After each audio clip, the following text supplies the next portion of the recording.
Hi, I am Doug Irvine from the Leicester Aldridge Residential Property Team, and welcome to another episode of Property Particulars Podcast.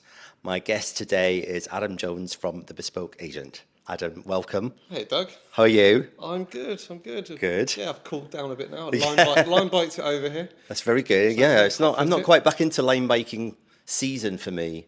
I'm waiting until it gets a bit as long as lighter. it's not raining. It's okay. Yeah. Okay, good. Well, thank you for joining us. I know I bugged you a bit to come on and be a guest. Wanting all my favourite ones to come on. So thank you for joining us. Let's start at the beginning and tell me a bit about how come you ended up working in property. Oh, that is a big question. So, I always wanted to get into it. It's one of those things that I'm fascinated with architecture, fascinated with interesting buildings, interesting design, and when I started, when I was 20, God, in 2009, no, he said 1999, 2009, it was like just a springboard into um, being able to walk around interesting homes, meet interesting Yes. clients, and then you start getting to the nitty gritty behind everything as well. And that was right back in Shoreditch, where I still am now, 15, 16, 17 years later, Yeah. and loving every minute. Yeah. And how long have you been at the Bespoke Agent? So we started TBA, the Bespoke Agent, in 2019. Okay. A week later, sorry, not a week later, um, a year into it, I think it was, we then went into lockdown. Which was a crazy Interesting. time, Which was interesting. remembering back to it. Yeah. Although actually, we went into lockdown and everybody thought the end is coming. But then actually, one of the first areas to kind of be allowed to carry on was estate agency. Well, you can't work from home, Yeah, exactly. that's for sure. It certainly had its challenges, but when it was a make or break time for us, and we was taking calls from clients that, clients and customers, tenants, buyers, people that were vulnerable, people that were lonely, people that had a need to move, need to sell, banks breathing down their neck. We had a very good year, believe it or not, by simply just helping people, which sounds cliche, Yeah. but it was honest. Yeah. And a lot of those clients that were there with us then, they're still with us now because of Yeah. that. Yeah, that's nice. And yeah, but that's by that summer, I remember like it was so busy because then like other people because it was that first lockdown was such great weather as well, if you remember. So Absolutely. people were at home and they're just thinking, well, let's move house because Everyone there wanted wasn't a much else to do. Yeah, everybody wanted a garden. Yeah, I remember we got so busy straight away. Tell me a bit more about the Bespoke Agent though. How is it set up? Do you do lettings and sales? So we are a sales and lettings agency. We handle commercial a little bit, Yep. investments as well, but we range from trophy homes and interesting design-led properties, warehouse, townhouse, penthouse, right the way through to, if you're looking for a buy-to-let for 500,000, Yep. or if you might be looking for something that's 10 million. Yeah. Our team, we run on a more traditional agency rather than a brokerage. Okay. So we employ everyone that works with us, and we're so passionate about building the brand and believe that we'll do more together than we would alone. And you've got really cool offices because I've been to them. We love our office. So we're based in the centre of the Shoreditch Triangle on Rivington Street. We've got a beautiful top floor office. So again, not following the normal high street agency Yeah. of having photos in a window. It's appointment only. Okay. Beautiful meeting room that we host a lot of clients in as well. Coffee machine, which sees a lot of action. Yes. And It's as essential. I said, a fantastic team that and also property management as well, which is something we've Okay. recently launched. Oh, I see. Okay. But very much like lettings, very compliant heavy. Yeah. Especially with things like the Renters' Rights Act coming in the 1st of May, we have bolstered the team in preparation for that. Okay. Which has been an interesting step. Yeah. So how many are you? Put you on the spot if you remember. No, so How many are you now? Between 9 and 10. Okay, cool. Of the team. We are growing. Yeah. We've taken on a lot of clients already at the start of this year, and not slowing down. Yeah. And yeah, how have you seen this year so far? Because I'm getting mixed reviews from lots of people I'm speaking to. For us here, I definitely think we are very busy. Like the inquiries coming into us, our intake is up, and we're at the end of February at the point of recording. But interestingly, I have a lot of sale clients that are coming on board with us. They haven't got a buyer yet, which is when I absolutely love to get a sale client in, get them sale ready. So I have lots of influx of new clients, but they're kind of waiting for the buyer. It's challenging, but it's being able to have the experience to navigate those waters and have constructive and creative conversations where it's not just about, for us, we often sit on the seller side. We have active buyers and work on retainers as well, but it's all about providing the right advice and being realistic in order to achieve the same common goal. And you know what's like when you work with us as well, whether on buyer or the seller, it's about not stepping in the way of making that transaction happen and collaborating. Yeah. So it has its challenges, but you've got to put your blinkers on and get on with it. Keep on going. One of the interesting things I've been finding when I've been doing these podcasts with the estate agents is the realization for me, which I kind of probably did know about it, but on chatting more with lots of different people that have come in, is to understand that actually our journey as the property lawyer is sometimes a 3-month, 4-month journey where they come on board with us, we get through to a completion and registration. But for you guys, like you might have just been touching on a little bit there, you might have clients waiting that they do want to sell, it might not be quite the right time. And so your relationship is sometimes can be a lot longer, like a year or even longer than that. I wish our clients were, well, I don't want to say I wish our clients were only a year. There are some clients that we work with for 10 years, 15 years. Yeah. It's for us, by being so relationship focused, there are seeds planted now that we might not see anything or have a sale that comes of it. Yeah. 10 to 15 years. Okay. But it's about being the right person for someone to come to, and right with the right contacts, the right knowledge, and the right expertise to be able to deliver what that client's looking for. Does that answer your question? Yeah, it does. Yeah. And what about areas? So like you work in Shoreditch, and that's one of your favorite areas, but like what areas will you go to at the Bespoke Agent? So our office is, as I said, Central Shoreditch, East London, the city fringe, but we've gone as far west as Battersea. Yeah. We have closed lettings and sales in Covent Garden. We've gone across to Hackney Wick. We've done deals in Stratford. We've gone up to Golders Hill. We are driven by design-led, interesting homes and the clients that go with them. Yeah. And it's a quality over quantity journey. Okay. And you can tell that from, like, I think the branding and your website, etc. It's spot on. Thank you. It's lovely to see and to follow as well. All right, let's dive into some kind of more practical transactional stuff. The good stuff. The good stuff. Let's go with the good stuff. What do you think makes a good agent?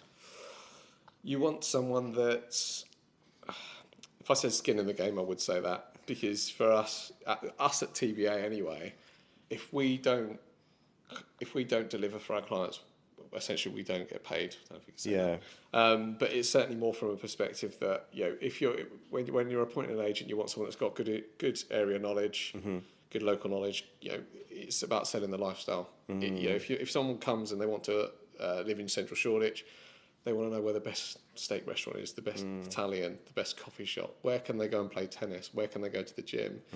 Is there a private members club like Shoreditch House around here? Whatever's important to that person, then you'll have those same list of requirements for someone that might be in like Primrose Hill. Yeah. Where's the nearest school? Where you go across to Hampstead. It's that element of it, and then you want someone that you can actually get on with on a level.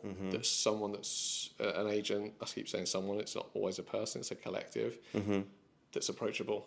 That's available. I'm not talking on Christmas Day, but some deals get done on Boxing Day. And when you call James in for it as well, he'll talk you through that. Good stuff. And what about then a good solicitor though? You want one that's on a level. You want one that will protect your back, most importantly, that will fight your corner. It's not always fight, but certainly deal with any issues pragmatically, give good advice, have excellent communication skills, and be available on a mobile phone. Don't go with a lawyer that's got an 0800 number and a contact us at so and so. That doesn't usually work. No. And ideally one that's based in and around ideally the city you're in. Yeah. That locality can play a key part as well. Yeah, I always think it's when I get a memorandum through and the other solicitor, I'm not going to say, oh, they're in Leicester, because that's where all of those conveyancing factory ones seem to be. But sometimes you'll get one and it's like the solicitors in Liverpool or really Manchester. random. And I'm like, why? How have they chosen that? I mean, I've had good experiences of both, but it does make you question that. Yeah, I think even on our side as lawyers, when I'm chatting to people, clients that are coming on board, especially with because I'm knowledge of similar areas in Islington and Hackney, etc., the clients like to hear that you know the area that they're buying or selling in. You know, if you can say, oh yeah, you live there, that's near to XYZ, they just think that's nice to hear as well. I think there's also that element as well of having different departments within the firm, so that, you know, if you need to go and seek some specialist tax advice, or, you know, some certain structure in around it, you've got different people to rely on. If you also then deal with one that's particularly small, that then has to go and outsource, that can make a transaction a bit more tricky. Yeah. Well, fortunately here at Leicester Aldridge, we have all these other teams: tax, family. That's a good segue for me to get a plug in there. Thank you for that, Adam.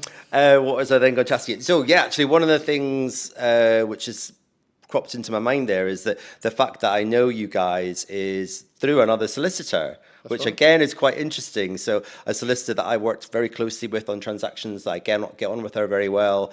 I like when I have her on the other side of a transaction. But yeah, you had asked her, I think, is that right? Who's another good lawyer that you like to work with? That's right. It's so important as part of the transaction. It's not the be all and end all, but if you can have two solicitors that have at separate companies, obviously, separate firms, that can deal with a transaction pragmatically, professionally, you know, look after their client's best interests, but most importantly, pick up the phone and deal with something head on if it needs it. Because so many times we've all been there when a solicitor is, I'm emailing the other side, I'm not getting a response. Just pick up the phone. So working with her it certainly makes everyone's life a lot easier. Yeah, exactly. Honestly, picking up the phone is such an easy thing to do, but so many people don't do it. It's a generational thing. Do you think? It has to be. But it's just the way of resolving things so quickly. Yeah. Well, you get an instant response as well. Yeah. And you'd like to think that who you're dealing with on the other side will have the same level of competency. Yeah. But it's not always the way. It's not always the way. And I always say as well that because written word can be read in such different ways, like the intention might not be there in an email. Like you might read it and take offense at how something's been written because you're like, oh, they're having a go at me there. But it's just how we're interpreting it, how it's written and how you're reading that email. Whereas, you know, the easy way to resolve that is to jump on the phone and speak to people. And also I like speaking to people on the phone. It saves on the back and forth, you know, email tennis as well. Yeah, exactly. What about WhatsApp voice note? Do you like that? It has its time and place, but I prefer messages. Yeah. Because I can also search them and find it. Whereas if I get a load of voice notes, I can't ever find it. Yeah. But someone will say, I did tell you about it. Yeah. Okay, I'll remember. I'll try not to. Do you like voice notes? I don't mind a voice note. I do, like, agents will sometimes voice note me, and vice versa. And actually, more and more clients are now. Oh, really? And interestingly enough, which might not have been the same even 2, 3, 4 years ago, is that clients sometimes ask us straight away, like, oh, can I message you? Can I WhatsApp? Can I set up a WhatsApp group with, you know, my wife and my husband and you, so the three of us are in it? And I'm always like, yeah, go for it. If it helps the transaction, absolutely, I don't mind that at all. And it does mean that, you know, if you get asked a question quickly on a weekend, you know, if I'm out and about and I'll get find a something back. WhatsApp from an agent or a client. I don't mind answering if I know the answer, obviously. If you don't, hold it back. Yeah, but then you've got to remember to then you've got to remind yourself to then reply to it on the Monday. So I always think let's just go in and reply to it straight away. Just create a draft. Yeah. Leave it to Monday. Yeah, exactly. What about, so we're on the theme of like, we've done good agents, good solicitors. What about a good seller? What about a good client for you? What makes a good client? And when do you want them to come on board with you? I think for us, a good client and a good seller is one that knows their motivation, that at least can see what their end goal is. At the end of the day, I hate calling us middlemen, but we're middlemen to help facilitate that journey and that transaction. We prefer getting in as early as possible. We can sometimes help shape what someone's looking to achieve. So we do deal with some clients that want to stay within the area. There might be downsizing, there might be upsizing, that we can then assist them with their onward purchase, with the result of their sale as well. So we're big fans of, the better questions you ask, the better answers you get. Yeah. And by sticking to that, and you're qualifying your clients. Yeah. It means that your communication throughout any transaction, if you start out you mean to go on, it just makes the whole process a lot simpler and smoother. Yeah. I mean, communication is the theme that's coming out of all of these questions everything. I'm asking.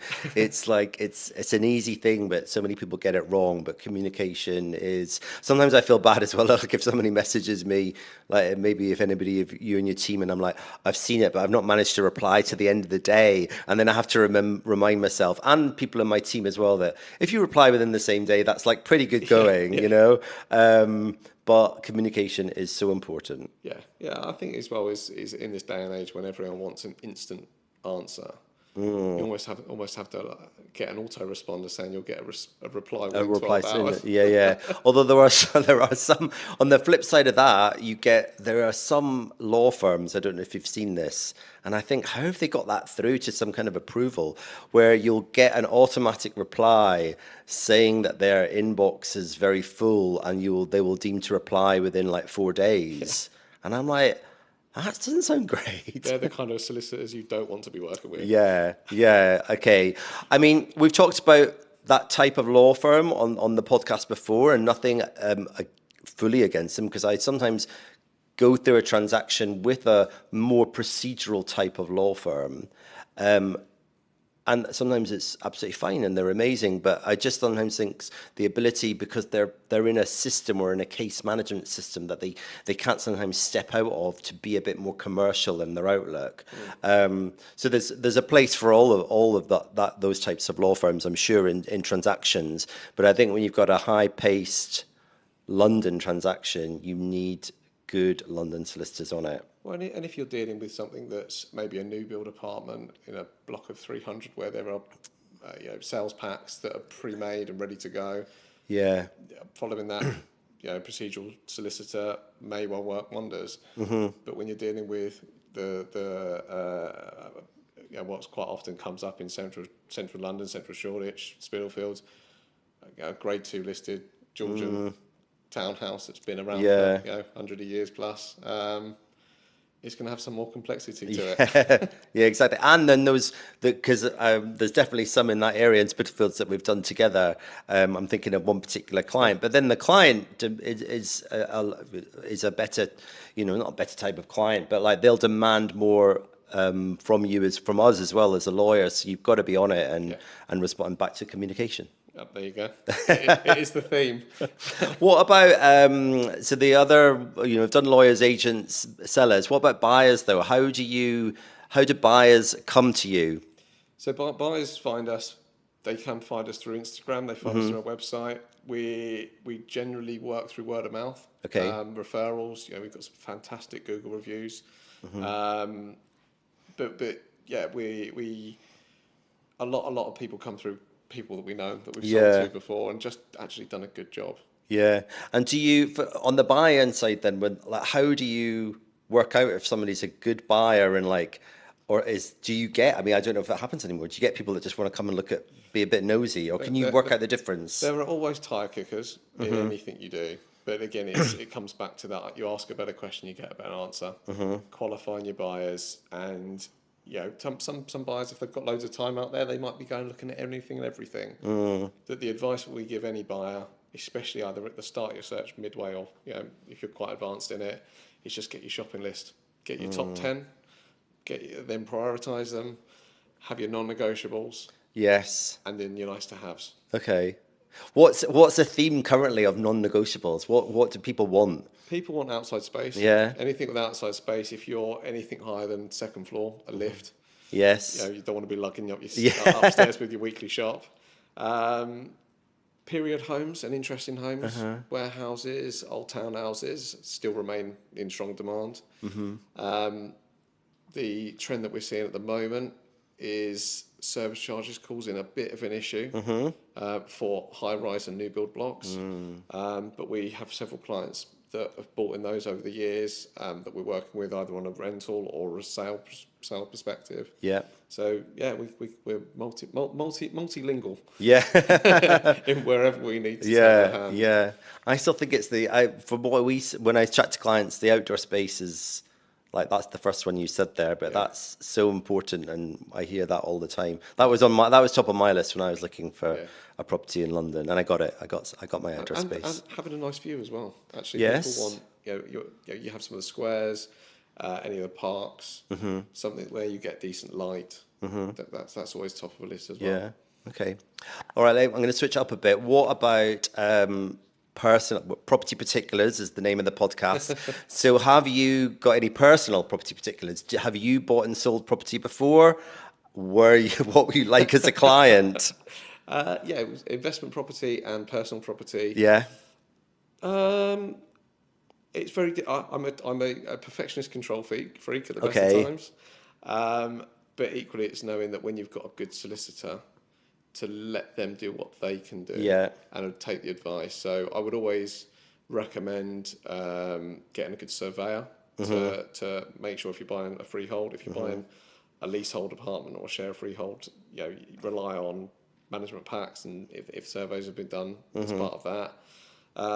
But no, I in any of the purchases and sales that I've dealt with, the one most painful one I dealt with was I sold my flat 2 years ago, and the lease was quite short on it, so we had to wait 6 months whilst the land reg filed a new lease. Oh, yeah. When I bought my flat, it was the seller was in the middle of extending it because it was down to 82 or something like that, and I remember being so impatient as a client for John, my colleague who was doing the transaction. But yeah, at that time it was like I had to wait 6 months for it to be registered for then me to complete on the purchase. It was very annoying, and I don't think I was a very good client. But we live and learn. You mentioned earlier in there about social media. Yeah. And how some buyers will come to you through that. So how have you seen that change, and how important is that to the bespoke agent? So for our social media, we understand the powers of it. We use it as an extension of the website at the moment. We're encouraging ourselves to get in front of the camera more and show more behind the scenes of what goes into the brand, to the portfolio, to the clients, and the general lifestyle. How are you finding that? Have you done in front of the camera yet? I mean, you're doing it now. It's all good practice. I'm not the greatest lover of getting in front of the camera, but we realise that it's a necessity in the way things are going, and showing people what it's like to actually work with TBA from a genuine perspective as well. Yeah, I absolutely love the social media aspect of all of the good agents, and so sometimes you see. Because I'm on Instagram a lot, because I run our property Instagram page. But you see sometimes, so there's a difference that there's individual agents that are very good at it, and they might be working for a bigger firm, even a high street chain, but they're on it and they understand that. Or there is some agencies a bit like yours who have that kind of slightly different look because they are into the architectural style, or the properties are more superior in a way, but it makes such good viewing on social media. We're just realising, as I said, it's the power of social media and getting it out there, and I think whoever's on social media, they also want to see who's behind the brand. Yes, they want to meet the team. Who's building it, They meeting want the to. team. They want to see the people. Actually, when you pick up the phone, who you're going to speak to. Yeah. And having a personality. Yeah. That certainly helps. Yes, and then you have a new person in your office, or a new We doggy. do. We've got a branch manager. Branch We've got manager. Benson the cockapoo. Is he going to make some appearances on the social media? He will do. He will. That'll be amazing. He's gonna go and make some viewings, I think. And with the social media, though, do you think though that the walking through the house, like, do people then come to you as buyers direct because they've seen the clips and the links? Not with anyone walking through the house. No, that's a style that I respect it and we get it. Yeah, that's not one that we're No. adopting. I think if you're going to look at a kitchen, you don't need someone showing you it's a yeah. kitchen. Sometimes they are a bit cheesy like that. Yeah. Necessarily, but we get we do a lot of the video walkthroughs, showcasing someone's home or building or a property. But yeah, it's not necessarily one that needs a presenter in all cases. Yeah, true. I quite like the voiceover ones. Yeah, the voiceovers are good. Yeah. I like them. Because sometimes you're right that you don't need to see, and also, I mean, hopefully I'm going to say this and you won't have done it, but sometimes you'll see the agent like pretending to like open a cupboard or like make the breakfast in the kitchen, and it's like, but you don't live there. Why are you pretending to do that? The worst one we've seen is an agent that laid on someone's bed, and you think, why would you do that? No, that's a bit much. That's a bit much.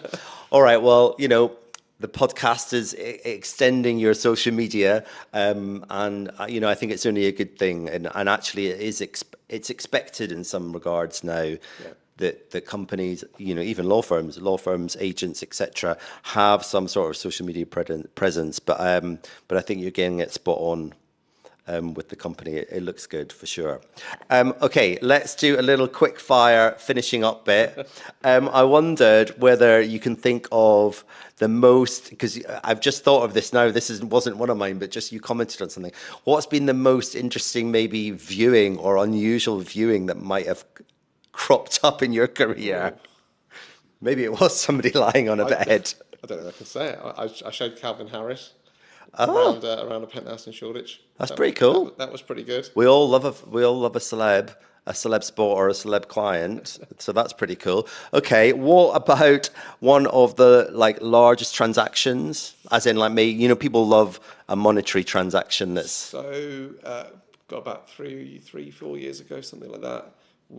We sold a freehold building in Shoreditch that was 7 apartments and 2 commercial units. Wow. And that sold for 6.7 million. So that's a high one. It took 18 months and 4 offer rounds. Wow. And it had various complexities about, sorry, this isn't that quickfire, is it? No, it's all right. Transfer of going concern, everything. Yeah, Oh.